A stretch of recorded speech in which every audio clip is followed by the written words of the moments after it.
Hello, आज बनवली होती मी लाल माटाची भाजी. रेसिपी खूपच सोपी पण हेल्दी आहे. चला तुमच्यासोबत सुद्धा शेअर करते. तसंच माझं हे इव्हनिंग रुटीनसुद्धा आहे. कढईमध्ये तेल घातलं, तेलामध्ये थोडंसं जिरं घातलं, बारीक चिरलेला कांदा घातला, ओल्या मिरच्या कट करून ठेवल्या होत्या त्या घातल्या. तसंच भाजी बारीक चिरून ती स्वच्छ धुवून ठेवली होती. ती भाजी घालून त्याला छान असं हलवून घेतलं.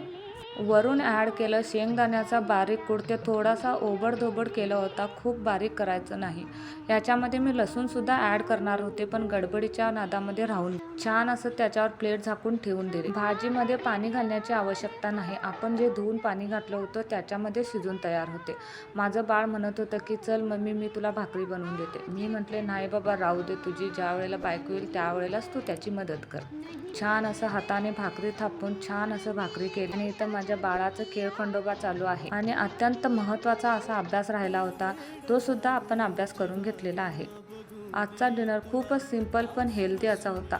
छान अशा भाकऱ्या, हिरवी भाजीपाला, आमटी. इतक्यात आद्विकचे पप्पासुद्धा कामावरून आले होते. ते फ्रेश होऊन आले आणि आपण छान असं बसून फॅमिली डिनर केला. खाली बसून आम्ही असं छान मस्तपैकी जेवतो. आणि हे माझं बाळ मध्ये लुडबुड तर करत राहणारच.